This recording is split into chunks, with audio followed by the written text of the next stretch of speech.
I'm with Jamie Arlain, former pro and amateur boxer, and now a personal fitness instructor and coach at Repton ABC. How are you doing, Jamie? Yeah, all good, thanks, Sam. Hope you're well as well.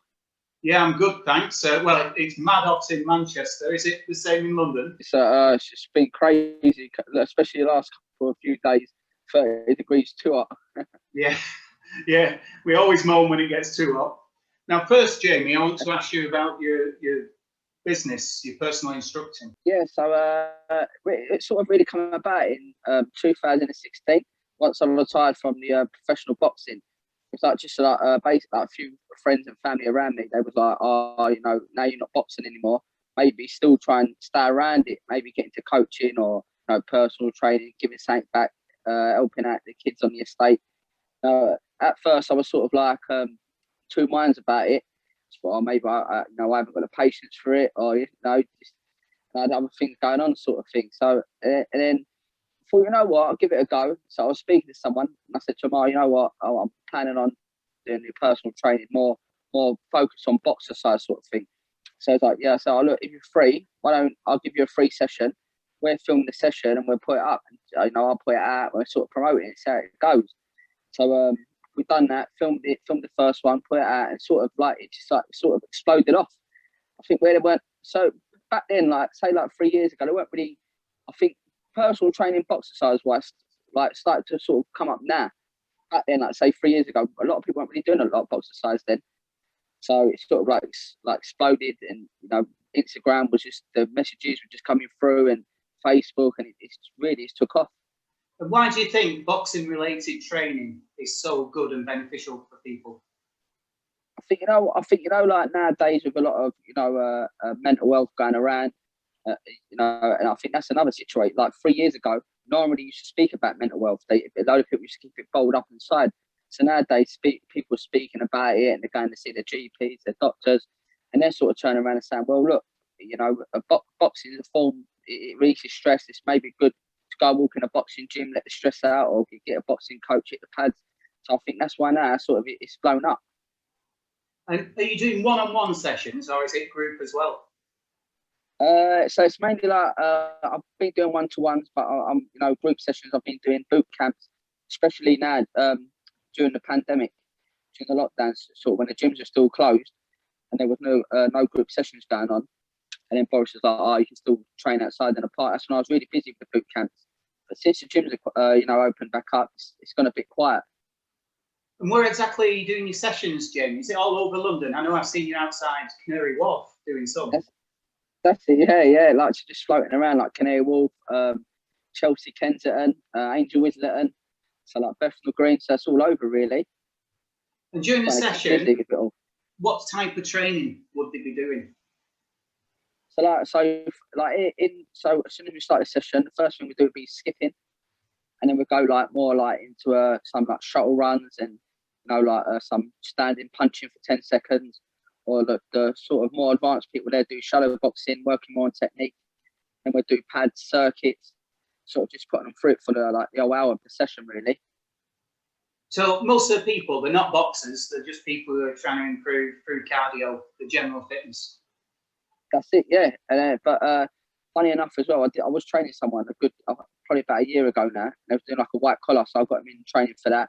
And they rung me last week saying, oh, look, I'm going to do a white collar again in October. Any chance you can help me and get me fit for that again? So I'm open for things like that as well. If anyone wants to come and do any white collar fighting, needing someone to train them up, and then in my spare time I'll do it.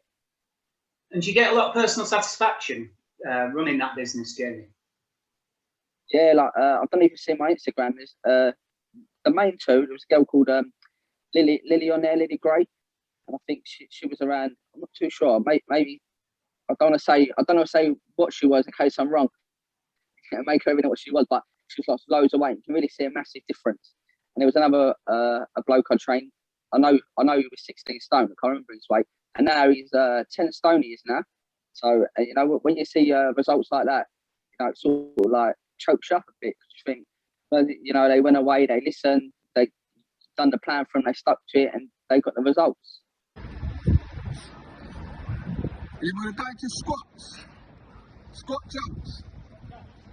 I said squat jumps. I said yeah. I said That's it, into star jumps. That's it, nearly there. That's it, last one, mountain climbers. That's it.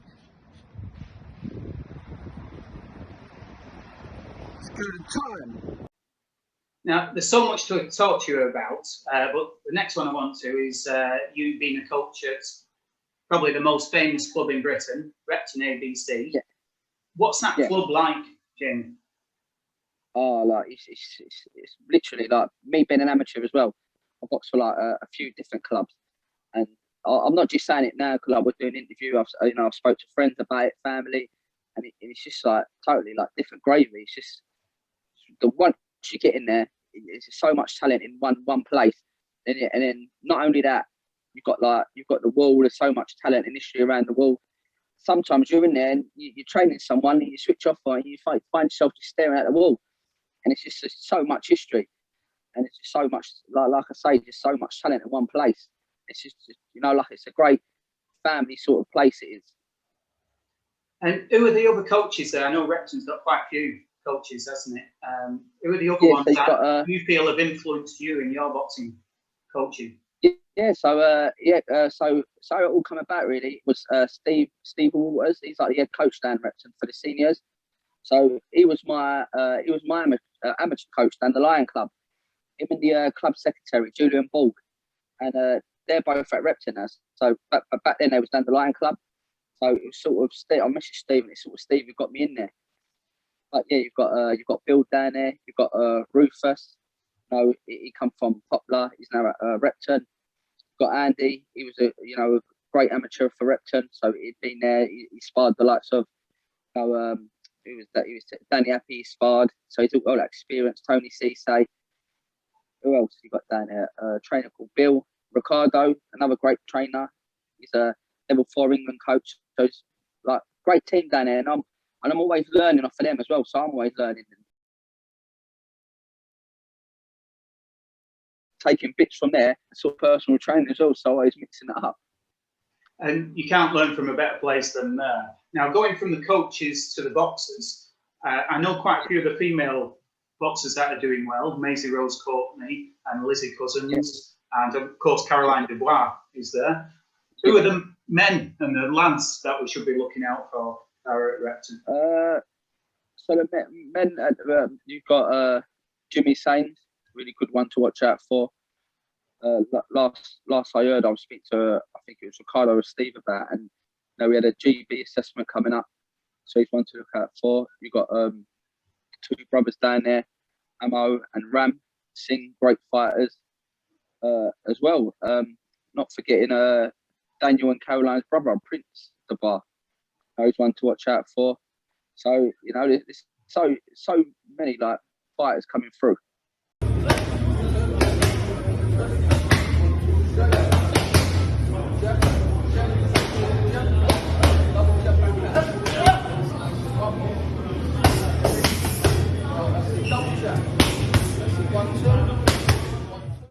And how proud are you to represent that club as a coach, the Green and Gold? I'm proper proud. I'm just buzzing for it to all. Like once this is all over completely, and the shows are up to be a part of it all. Come down and now, sort of like helping out, taking people on the pads, stuff like that, giving my knowledge what I know. I just think take it up different levels once you're there. You see them do well and winning ABA and stuff like that. There was one other good fighter, so I'll just quickly get in is Holly. Holly's a great fighter, yeah. Another one to watch out for. Now, coaching is such a big part of virtually your whole life now. How does that compare to when you was competing as a boxer? At the minute I'm enjoying it, I'm getting the buzz from it, but where I haven't managed to get in the corner with anyone yet. So I've met the fighters down there, they're great, and I do sort of get a buzz from them when they're in the gym and they're speaking. Or the other week, going back to Ollie, saying, this season I'm going to win the ABAs. It's sort of, and I sort of got joy for him. So I thought, you know what, you're a lovely kid. I hope it does win. I love to see him win the ABAs. So I got a buzz then from it, thinking, you know what, and I'm going to be there the whole way. I'm going to see his journey. I'm going to see. So I think it's not sort of much different. I think the only other thing is, I'm not taking no punches to the face. Yeah, But that's they're always saying that they do say, yeah. But they're saying that they do say you feel every punch with them when they're in there. okay. Where and when did your boxing career start? Yeah, so my boxing career started in a gym called Globetown, which was also in Bethnal Green. And at the time, you know, it's funny because you had Tony Burns and I had a trainer called George Yappy, and both of them were like, they were good friends. Because I remember speaking to George just before he passed away, and you know, he was telling me some good stories that him and Tony Burns, you know, used to have together. But yeah, I don't know if you know the boxer Danny Yappy. Yeah, so that's George's grandson. So he was at Globetown, and then you had Lee Ballard there. He also won the ABAs for Repton. And then you had another boxer called Andrew Lowe. He started off at Globetown, and then he went to Repton. So I think what it sort of was, I don't know if, you know, I don't know going back, but I don't know if they had a sort of deal with Tony and George. But sort of what it was, if George couldn't take the boxers any further in Globetown, he'd send the fighters over to Repton. So that's where Danny Yappy started Globetown, went over to Repton. Lee Ballard, same. Andrew Lowe. There's a couple of other fighters who went over to Repton. But for like one reason or the other, George sent me to Newham. So he was like, I don't think I can push you any further here. You know, I'd love to, but I just don't think we've got the because they didn't have the great facilities. So he said, I'd like to go to Newham with Joe Chapman. Yeah, it's more of like a junior gym. So they've got a great junior squad, but not too many seniors. So from there, I was, you know, it was a bit touch and go, my sort of amateur career from there, because I wasn't really getting the sparring I needed and stuff like that. And then Julian Balls, who's secretary at Repton now, his mum was great mates with my nan. So his mum was like, oh, why don't you go to the Lion Club? You know, it's a great club. Julian will look after you. Steve will look after you. It's great there. Go there. So I thought, you know what, I'll give it a go. And I went there, and I think I had 12 fights for the Lion Club as a senior, and went on to win. I think I lost one for him. And the one I lost to him was back in a boy called Ryan Taylor. Ryan Taylor, I think he was ranked number 9 in the UK, and I think ranked number 12 or something like that in the world. So, and that's the one I lost to in the MK Box Cup. When you look back, which is your favourite bout? You had 45 contests, didn't you? So a long amateur career. 45, yeah. Which was the one that stood out? I think the one that stood out for me was probably me boxing Ryan Taylor, I reckon. I reckon that was the one, because I remember it was the Aaron Gay Box Cup. Even though I lost on the split decision. And people were like, are you fighting? And I said, oh, I'm boxing Ryan Taylor.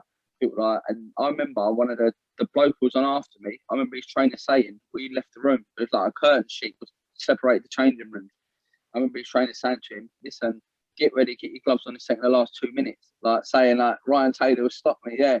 You know, me talking about this story now, Steve still brings the story up to this day. He's talking about it yesterday in the gym as well. And yeah, so I went out there and literally boxed him, like, and it was a split decision. Then he come over to me after, Ryan, like a man as well, and he went, you know what, mate? So I'll be honest with you. He said, I thought you nicked that. He said, I thought you won that. And when I saw his trainer, like to say, oh, cheers, thanks and that, mate. And his trainer said the same thing. He went, oh, to be fair, mate, he said, I thought you nicked that off you. I think that was my biggest highlight, I think. Just to prove everyone wrong, like, proved everyone wrong, all the data's wrong, just went out there and done it, yeah. Now, 45 bouts, like I say, it's a long amateur career. Most people don't have that many bouts. How hard was it, Jamie, to stay committed throughout those years? You know what boxing's like. There's no easy way around it, is there? It's a tough game. That's it. Yeah. You know what I think it is? Yeah, you know, going back as well, because now, sort of, the amateur game sort of changed a bit back when I was boxing. Back then, you used to fight twice in one day, or you used to fight, I was saying to someone the other week, but I remember having like 6 fights, all in the space of 6 weeks. I boxed every Friday night or Saturday night. I'd box Friday, then they go to me, oh, you're out again Friday. Then I'll go and box again. They go, you're out again next Saturday. So I'd box, and it's keep me going busy. But now, like, you speak to some fighters, I think they're boxing like every maybe twice a month or something like that. It's not enough, is it? I just watched the US Nationals, and they still do it over two weeks, and everybody meets up. And the one who won it, he boxed 6 times in 11 days, and that was at elite level. So they can still do it, can't they? Yeah, they can still do it. Yeah, and that's it. And I think that was, I think for me, I think that's what kept me busy. Like, I was a bit sort of lazy in the gym sometimes. Like, as an amateur, it's like crazy to think back now. As an amateur, I was boxing at 69, 73, going in there with the likes of Ryan Pickard, was a great boxer for Repton, and I boxed him at 75 kg. Yeah, so like, and then as a professional, I boxed out lightweight 61. So it just shows you that sort of when I did really want it, what levels I was sort of at. Yeah. Now you turned professional. How different did you find the pro game to the amateur game? Oh, it was totally different. Totally different. Yeah. Sort of like, so I think in the amateurs as well, you're sort of more upright on your toes, in and out, fast feet. And with the pros, it's sort of you're more flat-footed, and they sort of completely slow you down. It's hard to adapt.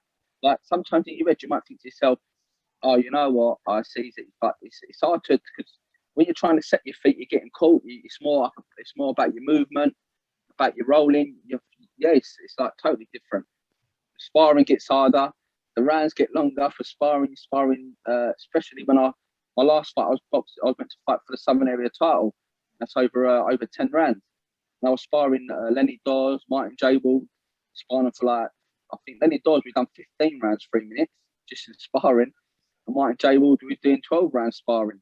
So like, it's totally different. Yeah. This is what people don't see. The sparring's often tougher than the fight itself, isn't it? The weeks of sparring. Oh, it's much, yeah. That's it, yeah. And it was crazy. I remember speaking to Matt about it, like my old boxing trainer, and I said to him, "But you know what?" I said, "You have more. The sparring's more hard than in the actual fight, because the fighting, you've only got these journeymen who are coming out sort of to test you, see what level you're at. But your sparring, you're there, you're having a proper scrap." Now you was unbeaten in 5 professional fights, wasn't you? What's your favourite night when you look back on your pro career? My favourite night again was I beaten Andy Joyce. So again, like when I boxed Andy Joyce, a lot of people don't see what goes behind the scenes. So when I first turned pro, I was with Terry Stewart. It was like travelling from Bermondsey to like Loughton, so it's a bit fast. And I managed to go to Chingford, it was a bit closer. So I was travelling there, and Andy Joyce was there. And he was like an undefeated professional at the time. I was sort of just getting back into it. And Rod Julian was my trainer then. He was like, "Oh, I'll go and have a few rounds with Andy." And literally, like, I was trying to get this through to people when we build up for the fight.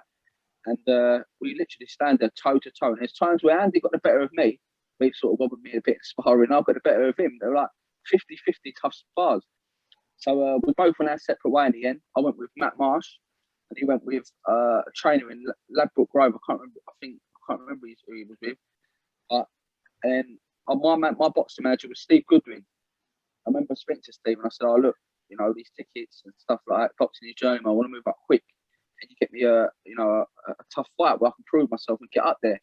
So I said, "I'll ring around." And then he come back with Andy Joyce.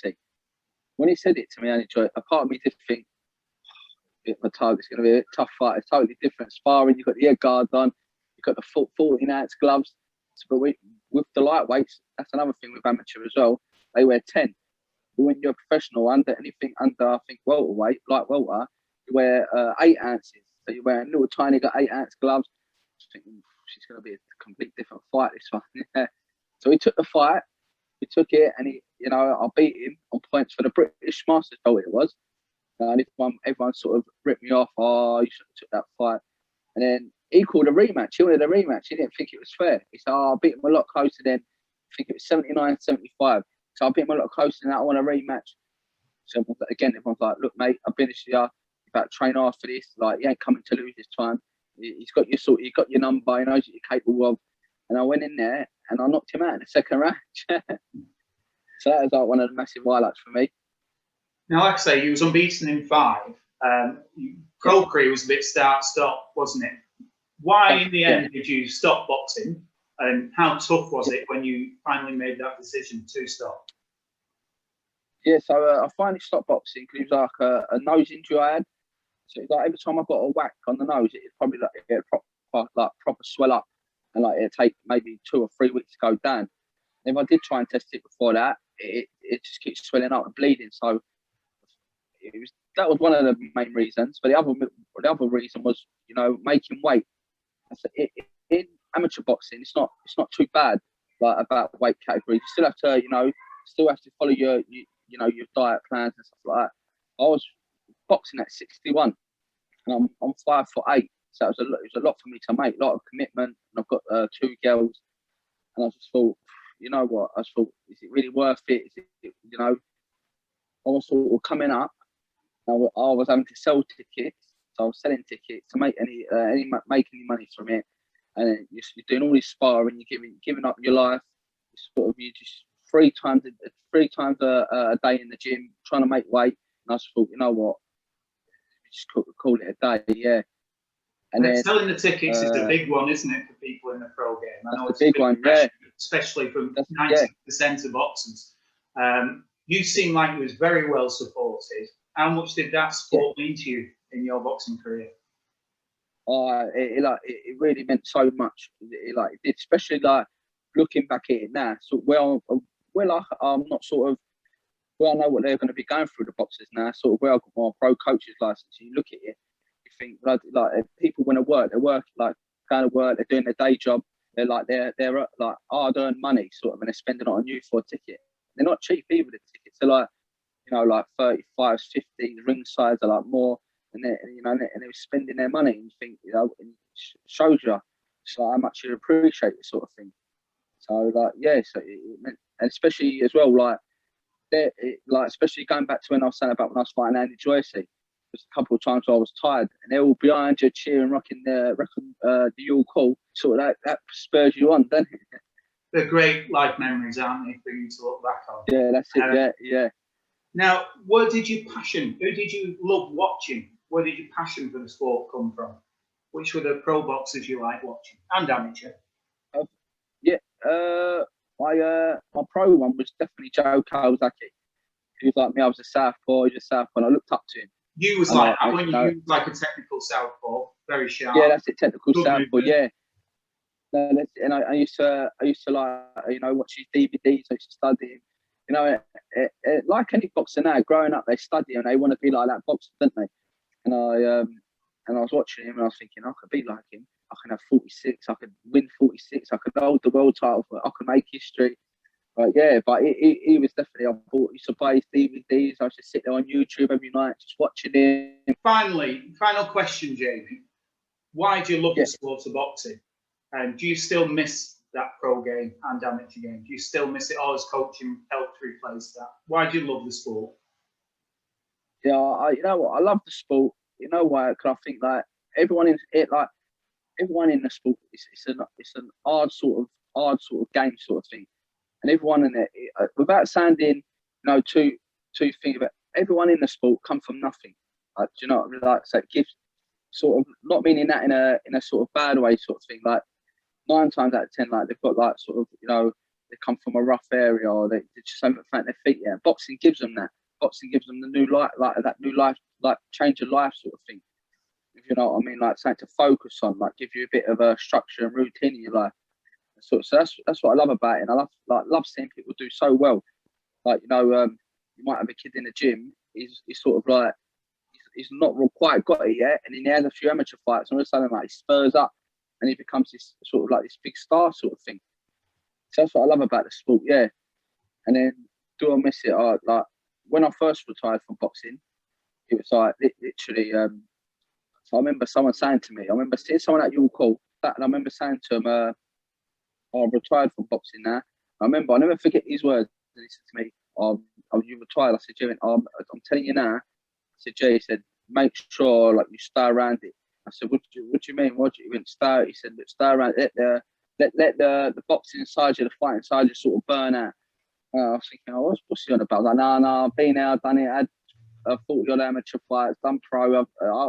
I won't miss it." And he's like, "Listen, the fight." And I remember his words to me, "Listen, your hardest fight starts now."